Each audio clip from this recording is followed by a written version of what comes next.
Good morning. It's time for another Sunday sum up. And I'm excited about this because I actually got a little bit of reading done this week.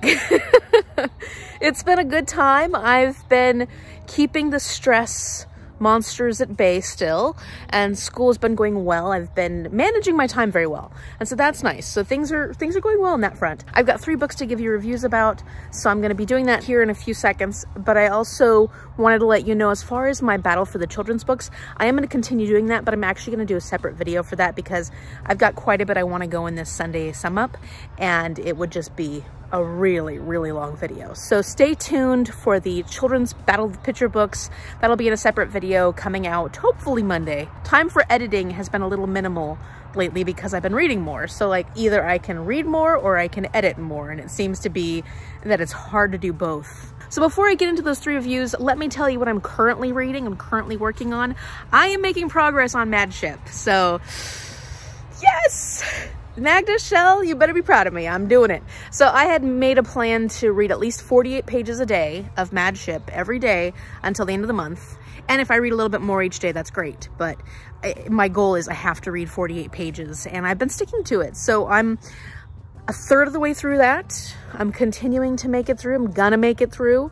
It's gonna be done, and I feel really good about myself, and it's going really well so far. I mean, I restarted it again for the 3rd time, and it did take me a while to get through that first 100 pages. I don't know why, but the first 100 pages was pretty slow going for me in this one, in Mad Ship in particular. Something to keep in mind, but I'm really happy to be where I'm at right now. As far as my audiobook goes, the reading list, it's great. I'm about 50% of the way through. I don't read a ton of it every day, and so it's not fast going that I'm getting through this, but I'm loving it. I'm really loving it. The audiobook element of it is fantastic. There's 3 different point of view narrators, and it's really good. The reading list is a very heartwarming story, and if you love books and you love what books can teach you about yourself, you're gonna love the reading list. I recommend it. I also started reading A Bitter Fog, which is the nonfiction book by Carol Van Strum, and this is basically talking about in the 1980s when people were being bombarded with herbicides in Oregon, this little area of Oregon, and how it was affecting them physically and killing off people and their animals, and there was a lot of issues with it. I think I'm around 20% of the way through that one, so I'm enjoying it. It took me a little while to get into it just because a lot of the stuff in the beginning was like where things are since the original book, and that kind of stuff, because of the way things are worded, I feel like it would do me better, my own brain better, if I read the Bitter Fog first and then read all the stuff like this is what's happened since, because a lot of the vocabulary and the words that were being used in this, like this is where we are now, was stuff that I would understand more had I read A Bitter Fog first. So like now that I'm actually into the older version of A Bitter Fog, it's much more narrative, and we're starting to learn about the different parts of things, because Carol Van Strum didn't know anything about herbicides and whatnot when she first was affected by this, because it affected her family. So I'm kind of learning with her, and that works for me a little more. Like the first section is like, oh, I need to have a lot of prior knowledge to actually understand what she's saying here, and I didn't have it. So now that I'm learning about what she is talking about, I think if I go back at the end and read that section before The Bitter Fog, I will understand it better.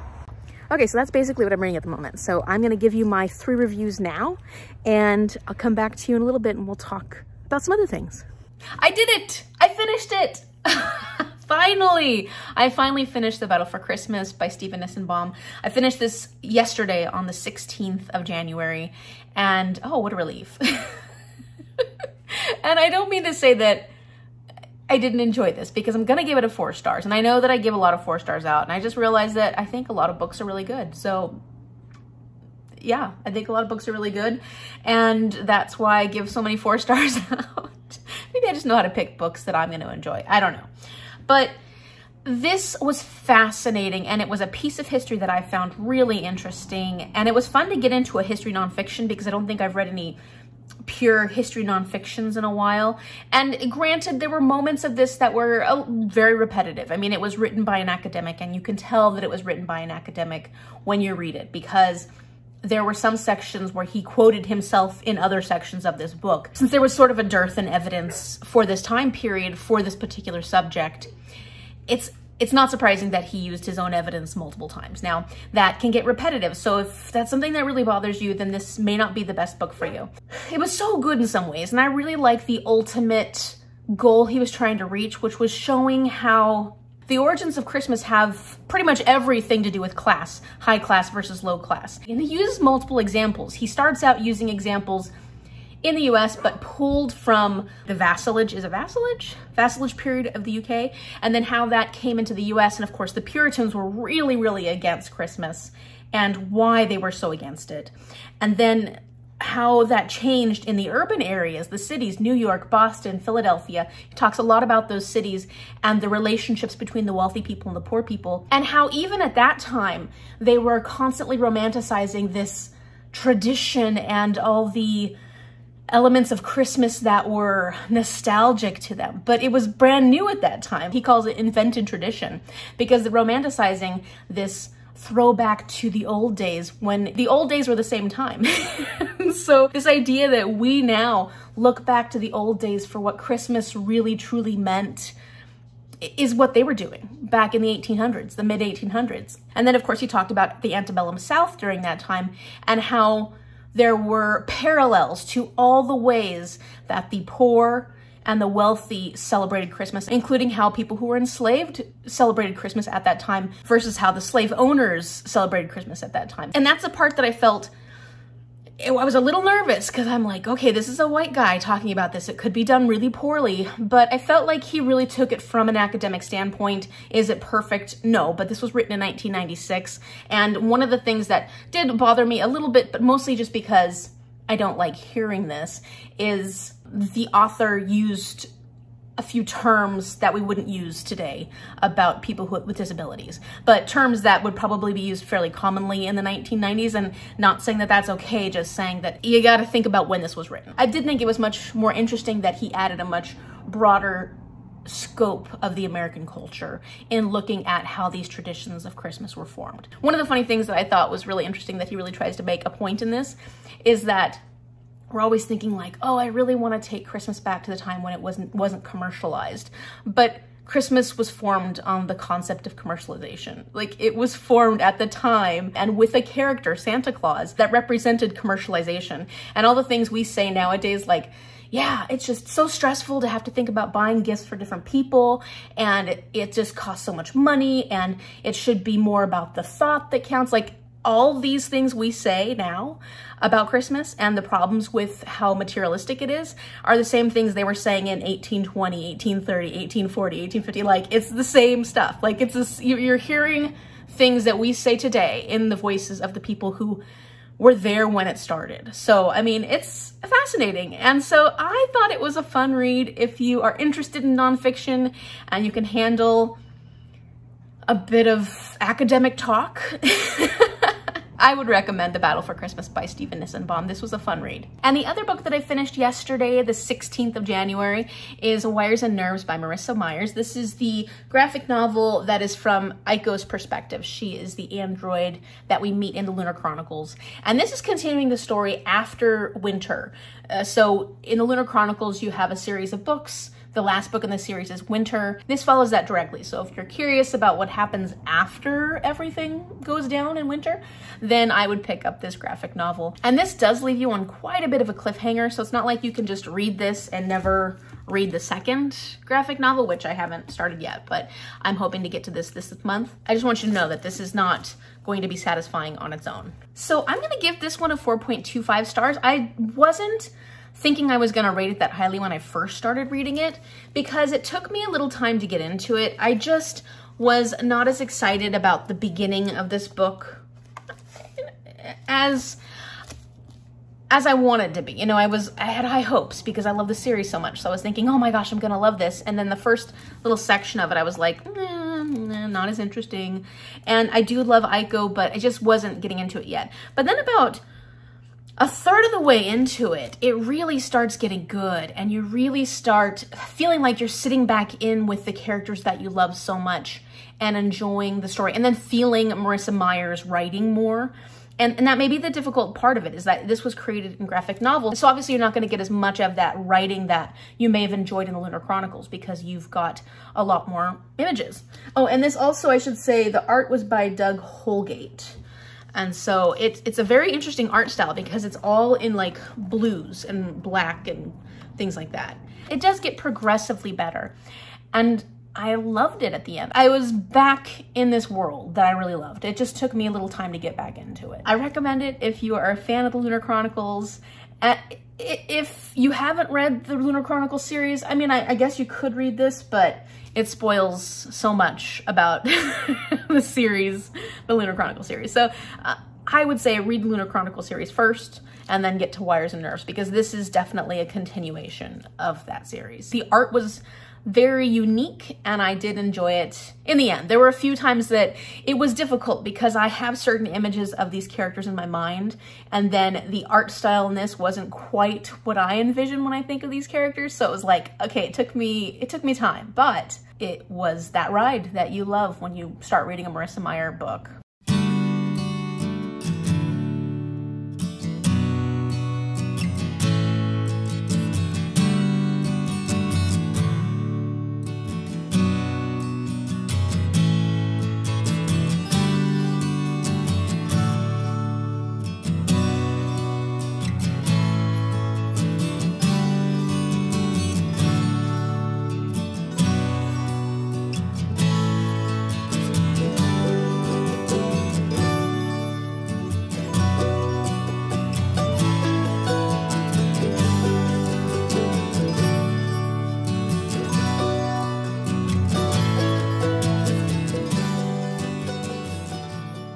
So we are out playing in the woods, having a good morning, and I wanted to tell you about the next book that I finished, which is Wires and Nerves. It's a graphic novel, volume 2 by Marissa Meyer, and I can't remember the artist, so I'll put that up here. I really wasn't planning on reading this one that soon after reading the first one. However, Mom and I have been very loosely participating in the TBRGP-a-thon. Being hosted by Ro from Wandering Through Worlds. It's basically this choose your own adventure readathon that's happening this whole week, and at the end of the day, when she posts the next part of it, you can choose, you know, one or the other, and it gives you a prompt. So this one worked for one of the prompts, and so I picked it up sooner, and it was great. It was so good, actually. Like I said, the first one was a little hard for me to get into in the beginning, because it was really difficult to see these characters that I had imagined in my head being portrayed by however the artist decided to portray them.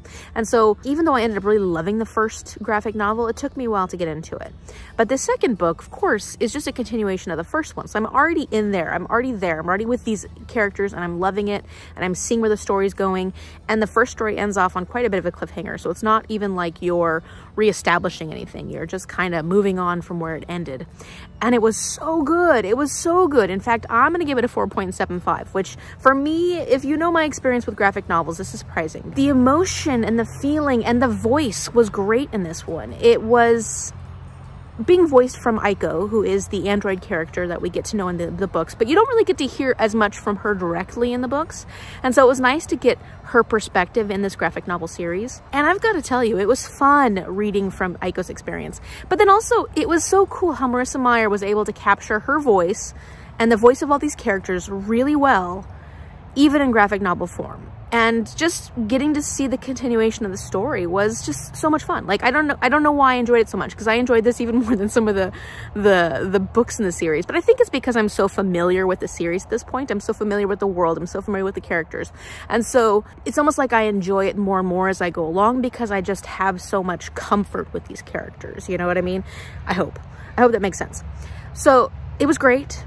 I loved it. I cannot wait to read the last short story in the Stars Above collection, because I know that is like the final part of the story. So that's exciting, because I'm prepared for that now. And I liked seeing where things went in this, and all our characters were pretty true to themselves. Okay, so I kept teasing that I was going to talk about my goals for 2022, and I'm no longer teasing. I'm going to be talking about them here because it's time. And it's kind of been nice to give myself some time in January to really think about what I want this year to look like. And granted, this is going to be pretty loose. One of my goals this year is to take every moment in as it is and to enjoy individual moments, because I feel like I focus way too much on the future. It's something I've always done, and I don't spend enough time in the here and now. And that adds to a lot of my stress because I'm constantly thinking about what I have to do next, what's coming next, what I have to get done within a certain amount of time.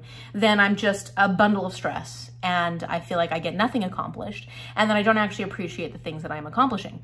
So that is a huge, huge goal. That's a life goal. That's a life goal that I have. I shouldn't say a life goal. That's a life focus. I mean, goals are hard because goals mean that usually there's some kind of end to them. And I don't want there to be an end to that. That is just something I want to be better at. I want to enjoy my life because my life feels like it's flying by. It's flying by. My birthday's next month. I'm turning 39. I don't feel 39 ever. I don't feel like, oh, I'm getting close to 40. And it's sometimes very surprising and unnerving, and I should be enjoying the whole journey much more than I'm enjoying it. And so I want that to be a focus in my life, to just enjoy every moment as it comes, because, you know, you never know when you won't have any of those moments anymore. So that's a life goal. As far as my reading goals go, in 2022, I have set a reading goal on Goodreads, although I've never been too stressed about this reading goal. I don't let it worry me that much because I set it low enough that I'm always going to hit it, or if I don't hit it, there's good reasons for it. So my goal is 150 books, and that's way more than I would normally put. I would normally put 100 books. But this month alone, because of all the children's books I'm reading, I've read 27 books so far. So so I set that extra 50 books on my Goodreads challenge, knowing that I was gonna have a goal of 50 books alone from my children's literature course. So really my goal is 100 books for the whole year. And that is what I did last year. I did surpass it. 100 books feels really good to me. However, another focus I want to have for 2022 is to enjoy the books that I'm reading. I sometimes, especially when I'm doing readathons, which are fun, I like doing readathons, but sometimes when I have that many books to read, I just start trying to get through books really fast. And when it comes down to the end of it, I'm like, did I enjoy that book? I don't know. Do I remember what I remember about the book? I remember things about the book, but did I enjoy it well enough to be able to give it a proper rating? And that is where I struggle sometimes, especially when I'm doing something like the 12 Days of Christmas Carol Advent Calendar Challenge, because I love the process. I like the challenge, but how much of those books did I actually retain? You know, how much, I mean, it's easier this year because a lot of those books in December that I read were like romance or middle grade or cozy mysteries. So books that I didn't have to think too deeply about. Like if I had been reading literary fiction or something and I was reading it that quickly, I wouldn't have gotten enough out of it. Like I wouldn't have enjoyed the experience as much. So all of that is to say that even though I've set a goal of 100 books in 2022, my focus is going to be enjoying the books I read. So if it means restarting a book because I feel like I don't know what I've gotten out of it, or I don't think I've actually really read what I've read, you know, like it's not computing, then I will. Another big goal for me for 2022 is to read books off my physical TBR.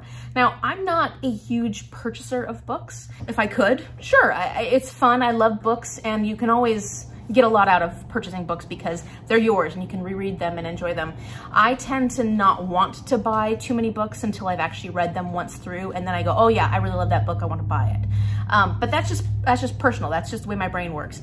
And so it's not that I have a ton of books on my physical TBR, but I do have a lot of books on my physical TBR that I've had for many, many, many, many years. I'm talking like 2011, 2012, 2013. So for me, that's a lot of years.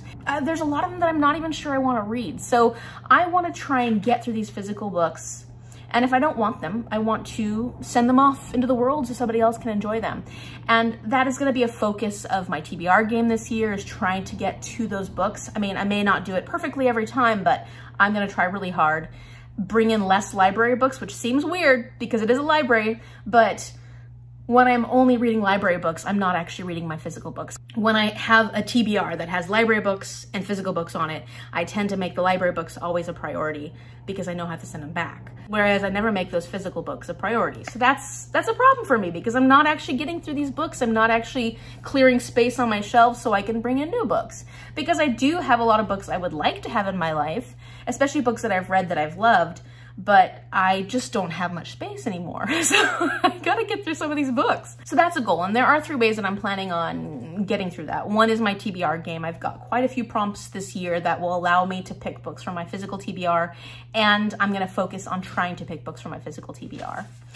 2 is that I am gonna be doing a 5-star predictions video, and these will be books from my shelves. So I'm doing 5-star predictions about the actual books that I have on my shelves. And so I'm hoping that will be a fun way to see if I really feel strongly about the books that I have on my shelves, but then also to get some of those books read. And then finally, Melanie from Completely Melanie is doing this TBR knockout where every month there are 2 prompts. You're supposed to use books on your physical TBR shelf to fulfill. Now, I would kind of consider ebooks to work for this because they are books that I have that I need to read. And so physical, ebook, anything that I own is gonna be a book that I will consider for the TBR knockout prompts. And I am excited to be able to pick my books with these prompts because, you know, it's always fun to have prompts to pick books. Another bookish challenge that I would like to do is the Buzzwordathon, which I tried to participate in last year. I did most months. I think I looked at it and it was like 8 months I was on top of it. I was able to fulfill all the prompts, but where I was reading the book within that same month that worked for the prompt, that was like 8 months. So this year I would like to do it every month and like to be successful at it. We'll see. I'll try and keep better track of that because I didn't really keep track of it last year. So I'll try and do that somehow. My next bookish goal, and this one is very important to me because I value relationships that I create. I really value relationships I create. I value moments I spend talking about books with other people. And last year, I overdid it on planning out buddy reads so badly that I got really, really overwhelmed. And I was a terrible buddy read partner towards the end of the year. I fell through on a lot of things, and that was so embarrassing and so shameful for me because that's not the kind of person that I am. And so I know that I shouldn't give myself such a hard time because everybody who I was buddy reading with was very kind about it. But I don't want to make that commitment if I'm not going to stick to it. That really is anti who I am. Like, if I can't do it, just say no, right? So I want to make sure I am present and accountable for all buddy reads that I plan. And a big goal is to get through some of the Robin Hobb series with Shell and Magda and be able to stay on top of that. I really did not do well with that last year at the end of the year. And so we had decided that it would be okay to do 1 book every other month, and that is totally doable. So I'm going to try and stick to that schedule, even if it requires me to prioritize those books over everything else. And then, of course, I do already have buddy read plans that are starting to stack up a little bit, especially certain times of the year. Like, I'm always like, okay, summer's good for me. I'm available in summer. And now I'm getting a lot of buddy read plans in the summer. So I'm a little nervous about it. But I'm just going to try and make those commitments priorities because I don't want to be a terrible buddy read partner. Plus, I love buddy reading. I love talking about books with other people. And to go along with that, my other goal, of course, is to continue hosting Book Sara read-alongs. We are having such a good time with this group. It has been such a wonderful community building experience. And I am so excited that we've added Paige to the group, and it's just, it's thrilling. And we have 2 great series we're going to be reading this year, and so I'm just really excited. So that is something that's going to take a lot of my focus this year. So that is, I don't want to say it's a goal, but that'll be a focus of my channel this year, is making sure that I really continue to participate in this read-along group because it's so much fun. And in fact, for the last 2 months, we haven't been doing anything for the read-along group because we had a break. I miss them. I miss our group. I miss all the people. And so I'm excited that in February we're going to be starting up again. So that's sort of it for all my bookish goals. They're fairly loose. There's nothing set in stone here. And so it's not like I'm going to be doing any hardcore tracking of it, although I would like to get a reading journal and be better about keeping track of my reading. I do have this journal that I've been using for last year, but it's not very well organized. And so I need to get a better way of organizing myself. I was supposed to get a reading journal in Owl Crates. I've been waiting for that and they never sent it yet. So I'm a little like, should I just get another reading journal and stop waiting for them? Because I don't think that's ever coming. I am excited about what 2022 is bringing. And as long as I enjoy myself and enjoy my channel and continue enjoying all the content I'm creating for you, then that's really all that matters to me. On that note, channel goals. I don't really have any follower goals. I mean, sure, I would like to reach 1,000. Maybe my biggest goal is to reach 1,000. I have been sitting at the same number for probably about 3 or 4 months now. Not exactly the same number. I go up and down and up and down and up and down and up and down. And, and you know, I think every channel goes through that. You go through periods where you're going up quite a bit, and then you go through very stagnant periods.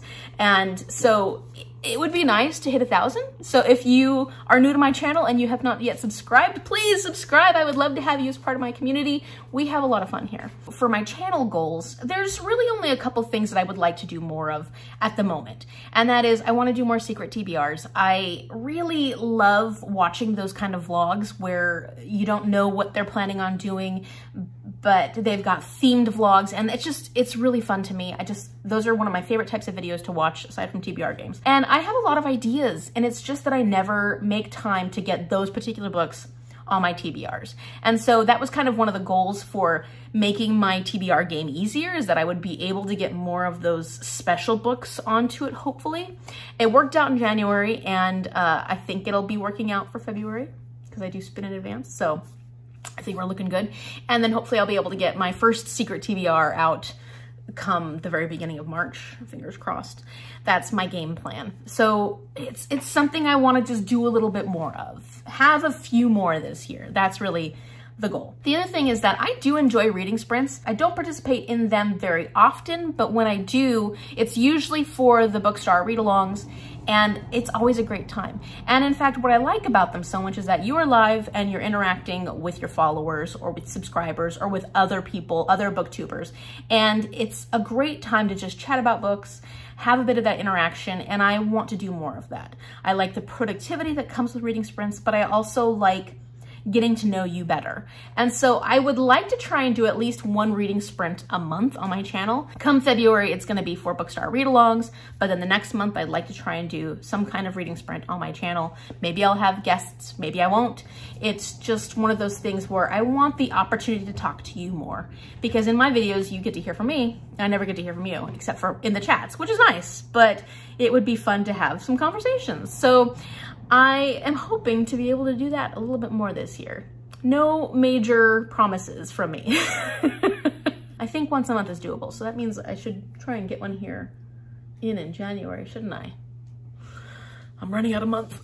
Okay, so overall, those are my goals, and those are what I'm hoping to accomplish in 2022. Let me know in the comment section down below if you have any goals, or if your goals sort of align with mine, anything that you really want to see happen for you in the year of 2022. All right, so that's all I've got for my Sunday sum up this week. Stay tuned though, because I've got my best of 2021 coming up, and I know it's running late, but to make up for that, I'm gonna have a special guest on my channel, also giving her 2021 book of the year, and I bet you know who she is, because she is often on my channel. The children's picture book battle will continue, hopefully Monday, but because I had a lot of technical difficulties today trying to work on my Sunday sum up, it may be a couple days from now. Oh, my TBR! I've got to work on my TBR video. Oh, there's so much to do. If you like this video, give it a thumbs up and subscribe so you can see more of this and what kind of funny shenanigans I will get into next week, because I'm sure I will be overwhelmed again then. I said in the beginning of the video that I've been doing so well. Oh, one day can just make you crazy. Thank you so much for watching, and I will see you later.